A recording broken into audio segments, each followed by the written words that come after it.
Hello बच्चों, कैसे हैं आप सभी। चलिए इस वीडियो में हम समझेंगे क्लास 8 की वर्कशीट नंबर 21 जो कि 1 अक्टूबर 2021 की वर्कशीट है। और आज का सब्जेक्ट है बच्चों सोशल साइंस। और आज हम पढ़ेंगे हमारी हिस्ट्री से चैप्टर 5 व्हेन पीपल रेबल, यानी जब पीपल अगेंस्ट होते हैं तो क्या होता है। तो चलिए शुरू करते हैं। सोर्स 1 है the list of 84 rules given here are excerpts from the book Manjha Pravas written by Vishnu Bhatt Godse, a Brahmin from a village of Maharashtra. तो देखिए विष्णु भट्ट गॉडसे एक पर्सन थे जिन्होंने मांझा प्रवास नाम की एक बुक लिखी थी और उसी के कुछ हिस्से को यहाँ पे दिखाया हुआ है। He and his uncle had set out to attend a yajna being organized in Mathura। तो विष्णु भट्ट और उनके चाचा जी किसी यज्ञ को अटेंड करने के लिए मथुरा जा रहे थे। Vishnu Bhatt writes that they met some sepoys on the way who told them that they should not proceed on the journey because a massive upheaval was going to break out in 3 days। तो इनसे कुछ सिपाही मिले और उन्होंने कहा कि आपको इस यात्रा को कंटिन्यू नहीं करना चाहिए क्योंकि 3 दिनों के अंदर ही यहाँ पे बहुत बड़ा हम कहें विद्रोह होने वाला है। द सिपॉय सेड, तो सिपाही ने कहा, the English were determined to wipe out the religions of the Hindus and Muslims. They had a list of 84 rules and announced these in a gathering of all big kings and princes in Calcutta। तो इन्होंने कहा कि 84 rules की announcement होने वाली है सभी Kings के प्रेजेंस में, किंग्स एंड प्रिंसेस के प्रेजेंस में। They said that the kings refuse to accept these rules and warned the English of dire consequences and massive upheaval if these are implemented।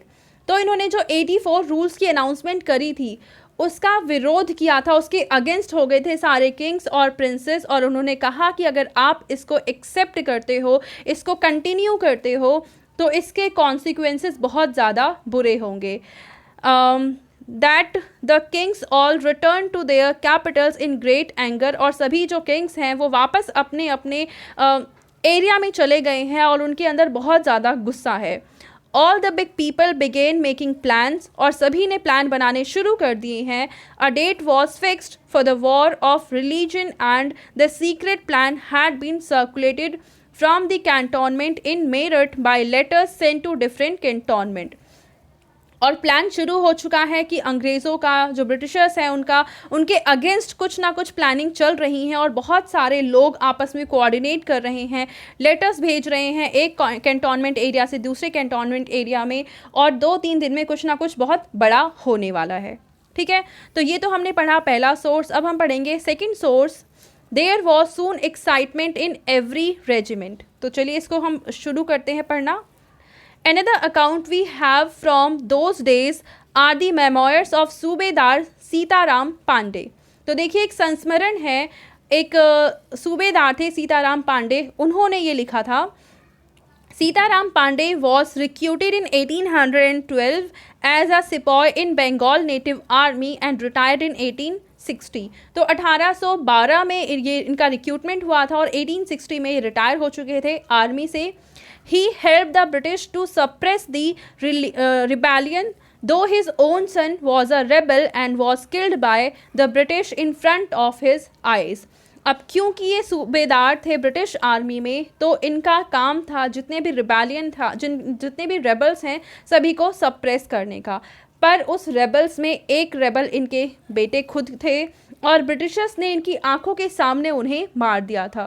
Here is an excerpt from what Sitaram Pande wrote. अब उन्होंने क्या लिखा था उसका एक हिस्सा यहाँ पे दिया हुआ है। It is my humble opinion that this seizing of Awadh filled the minds of the sepoys with distrust and led to plot against the government.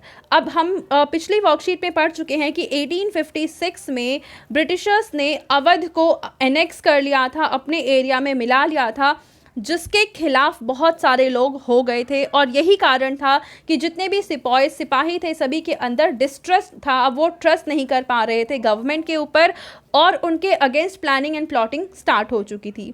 agents of the Nawab of Awadh and also the King of Delhi were sent all over India to discover the temper of the army. अब उस समय जो अवध के जो नवाब थे जिनको हटा दिया गया था, उन्होंने और दूसरे किंग्स ने मिलकर ये जानना चाहा कि आर्मी है उसका फ़िलहाल क्या टेम्पर है, उसमें गुस्सा है या नहीं है. They worked upon the feelings of sepoys, telling them how treacherously the foreigners had behave towards their king. और उन्होंने सिपॉइज की जो फीलिंग थी उसको और ज़्यादा बढ़ाया, उनके गुस्से को और बढ़ाया, और ये बताया कि जो ये फॉरनर्स हैं यानी जो ब्रिटिशर्स हैं उन्होंने किस तरीके से धोखेधड़ी से इस पार्ट को अपने एरिया में मिला लिया है. दे invented 10,000 lies and promises to persuade the soldiers to mutiny and turn against their masters. और वो कौन थे? The English. तो इन्होंने कहा, सीताराम पांडे का कहना ये है कि उन्होंने बहुत, यानी जितने भी किंग्स वगैरह थे जिनको हटा दिया गया था, उन्होंने बहुत सारे झूठे चीज़ें बोली गई थी उस वक्त, और साथ ही साथ इन्होंने सभी सोल्जर्स को भड़काया भी था जिससे कि ये अपने ही मास्टर्स यानी ब्रिटिशर्स के अगेंस्ट हो जाएं, with the object of restoring the emperor of Delhi to the throne. और इनका मकसद क्या था कि जो गद्दी है वो राजा को वापस मिल जाए. They maintained that this was wholly within the army's powers if the soldiers would only act together and do as they were advised. और उन्होंने ये भी कहा कि सिपाही इतने ज़्यादा पावरफुल हैं, आर्मी के पास इतनी पावर है कि वो ऐसा कर सकते हैं, अगर वो साथ आते हैं और ब्रिटिशर्स के अगेंस्ट हो जाते हैं तो वो ऐसा कर पाने में संभव हो जाएगा, मतलब पॉसिबल है ये चीज़.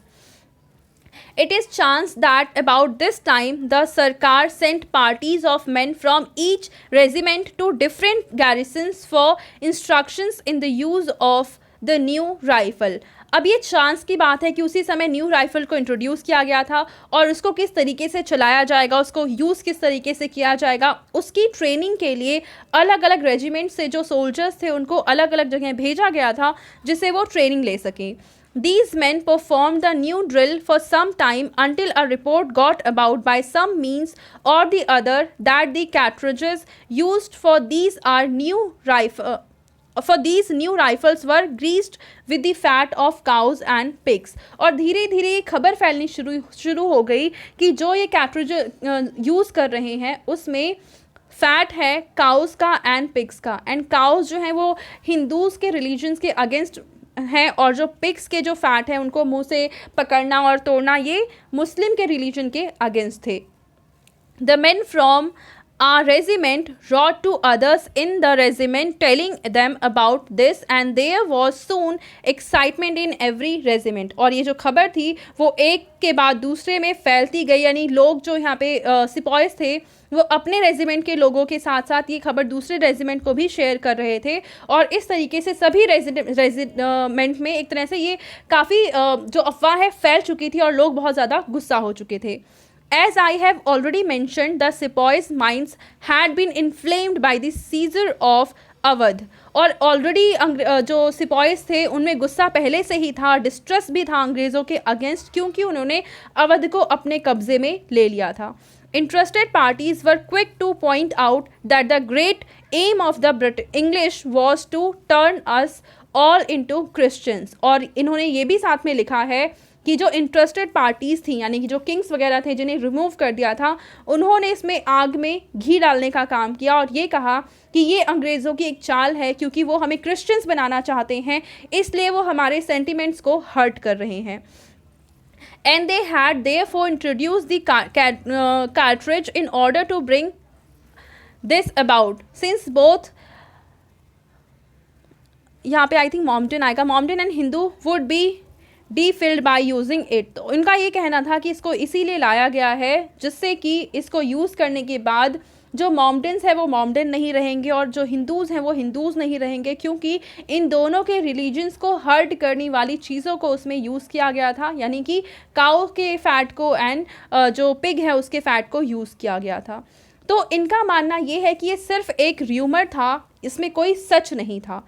ठीक है, अब इसके बेसिस पे हमें कुछ क्वेश्चंस के आंसर लिखने हैं. जैसे कि क्वेश्चन नंबर 1 है, according to the Majha Pravas why did sepoys ask Vishnu Bhatt and his uncle to return. यानी कि जो सिपाही थे उन्होंने विष्णु भट्ट और उनके अंकल को वापस जाने के लिए क्यों कहा था? चलिए इसका आंसर देखते हैं।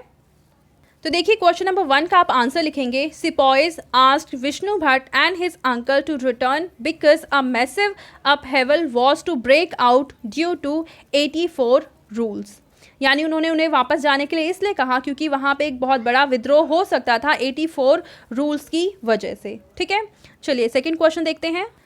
क्वेश्चन नंबर 2 में हमसे पूछा है, who was Sitaram Pande and what information could we gather from his memoir. तो सीताराम पांडे कौन थे और उनके मेमोयर से हम क्या क्या चीज़ें, किन चीज़ों की इन्फॉर्मेशन ले पाए हैं? तो चलिए पढ़ते हैं। इसका आंसर आप लिखेंगे, Sitaram Pande was a sepoy in British army, यानी कि एक सिपाही थे। From his memoir, we get to know that there were 3 reasons for sepoys to turn into rebels. अब इनके मेमोर से हमें ये पता चलता है कि जो सिपाही थे वो अंग्रेज़ों के अगेंस्ट जाके खड़े हो गए थे। उसके पीछे 3 रीज़न है। First, seize of Awadh, second, priming by old rulers and third है र्यूमर्स ऑफ ग्रीस्ड कैटरिज। तो पहले तो है कि अवध को इन्होंने एनेक्स कर लिया था। सेकंड है कि जो पुराने रूलर्स थे उन्होंने बहुत ज़्यादा भड़काया था इन सिपॉयज़ को। एंड थर्ड है जो कैटरीज यूज़ की जा रही थी उसमें काउ एंड पिग के फैट यूज़ हुए थे। तो यही रीज़न है कि जो सिपॉयज़ थे वो रेबल बन गए थे।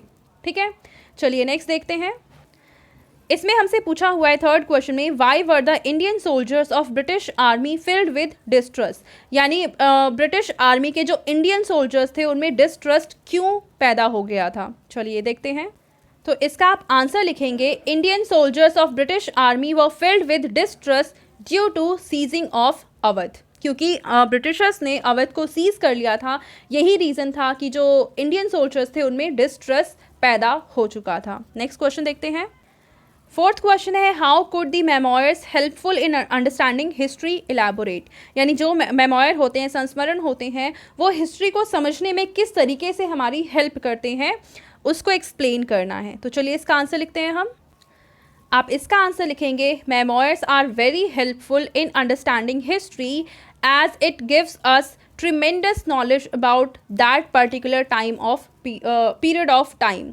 तो हमें क्या होता है कि मेमोयर पढ़ने से बहुत सारी चीज़ें उस समय की पता चलती हैं जब ये लिखा होता है, किसके द्वारा लिखा हुआ है, किस माइंडसेट से लिखा हुआ है, ये सारी चीज़ें हमें मेमोयर पढ़ने से पता चलती हैं। इसलिए ये काफ़ी इम्पॉर्टेंट सोर्स होता है हिस्ट्री के लिए। ठीक है बच्चों, तो ये थी आज की हमारी सोशल साइंस की वर्कशीट। आई होप आपको ये बहुत अच्छे से समझ में आ चुकी होगी।